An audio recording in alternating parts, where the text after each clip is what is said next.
Donc voilà, je vais vous faire une petite vidéo sur les lumières dans C4D. Donc j'ai déjà préfait deux matériaux. Si vous voulez plus de détails, vous me le demandez. J'ai mis un plan pour qu'on voit correctement les ombres. Et maintenant, on va s'attaquer aux lumières.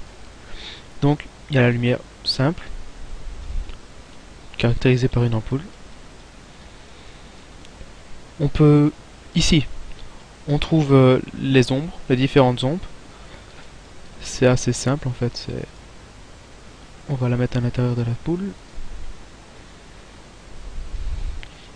et faire un rendu.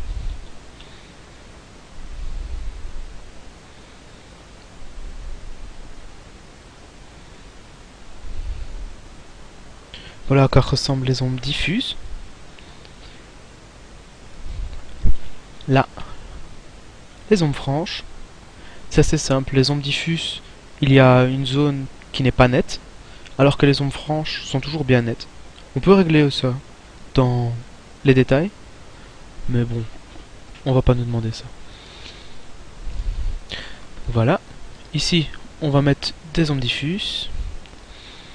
Ici, on a la visibilité. Donc, ça peut être visible. C'est réglable.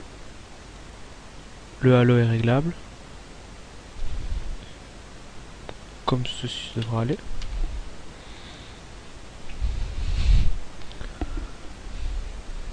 Donc voilà, on voit la lumière.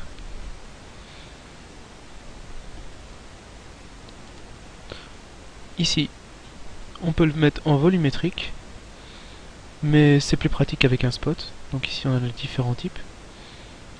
Spot. Moi, personnellement, je rajoute toujours un neutre que je mets en objet cible. Ici, on vient mettre le neutre. Et on bouge la lampe. Et qu'on la bouge n'importe comment, elle regardera toujours le neutre. Ça, c'est pour les spots. On le met en volumétrique. Et voilà ce que ça donne. On voit ici une petite partie de la lampe. Maintenant, on peut régler ça.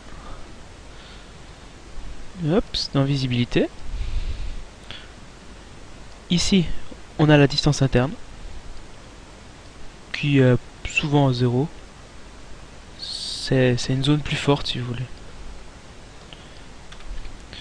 Et surtout, ce qu'on va utiliser, la distance externe. Donc moi ce que je fais, c'est je mets toujours plus loin. La distance externe, la mettre plus loin que l'objet, pour que le rayon arrive jusqu'à l'objet. Ensuite on peut mettre les poussières, ça c'est le taux de poussière à peu près dans l'air, donc on verra une différence, on va mettre à 0 et à 100, faire un rendu à chaque.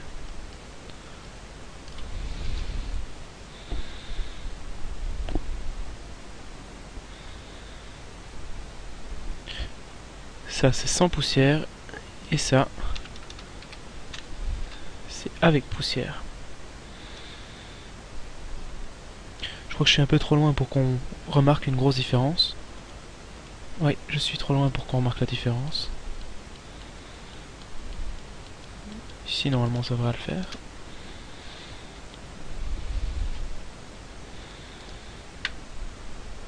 Ça c'est avec.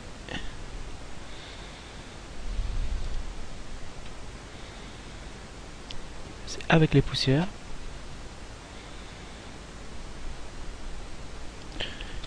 Et je vais arrêter le rendu là.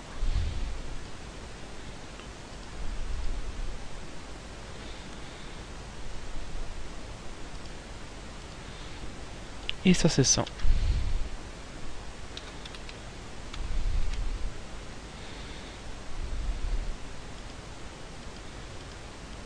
Pas une énorme différence, mais bon. Sur certains rendus, ça le fait bien. Ensuite, on revient en généralité. On peut bien sûr changer la couleur de la lampe. Ah, ça c'est assez clair pour tout le monde, je crois. Moi personnellement, je mets un peu plus foncé. Même si après on re-règle ça ici. Ah oui, l'échantillonnage, c'est comme dans toutes les options de C4D, on peut aller de 0, où on aura une qualité pourrie, à 100, où là le temps de rendu va être monstrueux, mais on aura la meilleure qualité possible. On va laisser à 25. Le tramage, ça peut être sympa, mais on l'utilise jamais pratiquement. Faudra aller se renseigner dessus pour le cours de demain. Sinon, il y a aussi un dégradé. Moi, personnellement, j'abaisse toujours ici. Et limite un petit peu plus bas aussi, au niveau des blancs. Pour que le point ici, tout ce qu'il y a ici, se fonde dans l'arrière-plan. Ici, c'est encore de trop.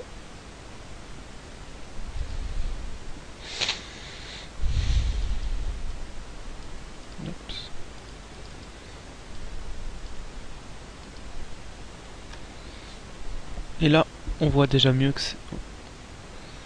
la différence. Maintenant, il faut quand même garder une certaine source de lumière. Aux limites, on fait CTRL,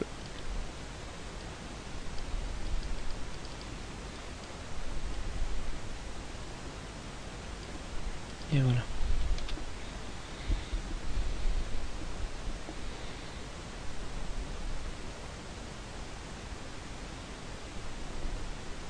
Voilà, on voit bien ici la séparation que je viens de mettre.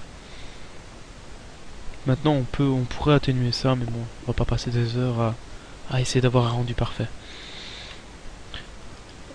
Donc, dans les ombres, ici, je ne sais pas si on doit le savoir. Ça, c'est pour la qualité des ombres. Plus on va mettre haut, bien sûr, plus le rendu sera énorme. Là, c'est pareil. Bon, on peut faire un petit test. Les mots ici augmentent au fur et à mesure qu'on augmente. C'est assez clair. L'échantillonnage, c'est pareil que pour le reste. Plus on monte, plus ça va augmenter. Non, il ne fait pas la... Enfin, soit. Qu'est-ce que je pourrais encore parler d'autre sur les lumières? Ah oui, le bruit, la visibilité. Donc, on va voir normalement un bruit, pas normalement, c'est certain, apparaître dans la lumière. Ça peut être sympa. Ça, mélangé avec la poussière, on peut avoir de très beaux rendus. Maintenant, je crois que j'ai mis la lumière trop foncée que pour avoir, que pour sentir correctement le bruit.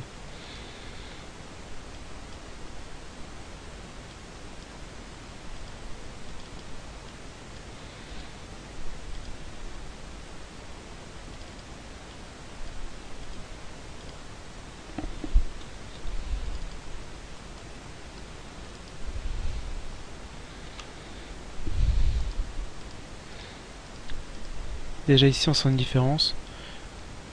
Ici, regardez bien. Là, c'est pas quelque chose de continu. Outre la ligne que j'ai mis tantôt, la séparation que j'ai mis tantôt, ici, on voit la différence entre le blanc, le noir.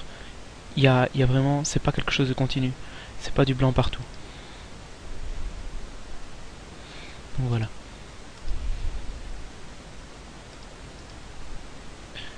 C'est visible. Maintenant, qu'est-ce qu'on pourrait dire d'autre? Ici, bon ben, ça c'est encore une fois c'est clair. Il faut juste afficher ou désafficher les options.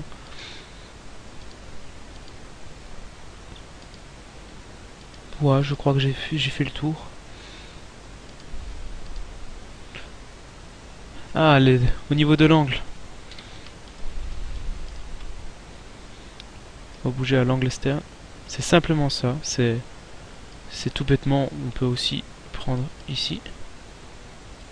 Hop, et baisser. Et ça baisse l'angle. Ça, c'est l'angle externe. L'angle interne. Ah, il faut mettre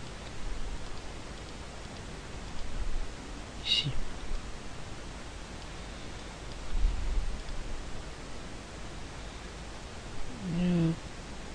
Angle interne. Ici, on a ça en plus. Maintenant, à quoi ça sert exactement? Il y a plus de lumière au milieu, c'est assez simple. Faire un petit rendu comme cela.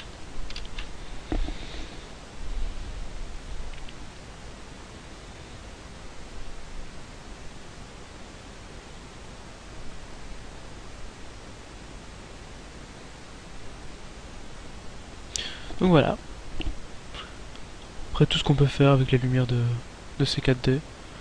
Ensuite on a aussi différents types que je pourrais montrer vite fait. À la place, bah, l'Omni c'est celle que j'ai montré tantôt, c'est une simple ampoule. C'est un point de lumière si vous voulez. Là, un point de lumière qu'on peut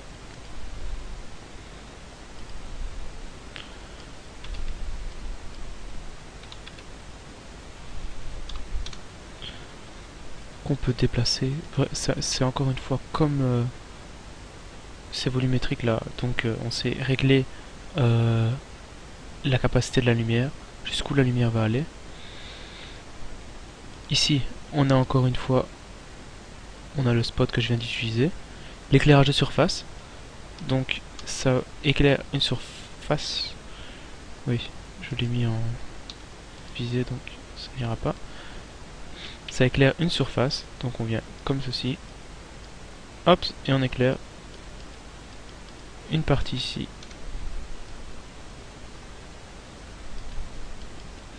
Une seule petite partie ici, et je crois que ça marche dans les deux sens en plus. Ouais. On éclaire seulement une partie. Ensuite, il y a aussi l'infini, mais l'infini c'est... Voilà, c'est infini simplement. C'est pour faire un soleil, c'est pour faire... Il y a beaucoup de choses qui peuvent... Ça peut servir, mais bon. On va pas l'utiliser souvent. Sûrement pas en cours. Donc voilà, je crois que c'est à peu près tout pour la lumière dans ces 4D. Spot carré, ben, ouais, c'est toujours la même chose. C'est comme un spot normal. Voilà.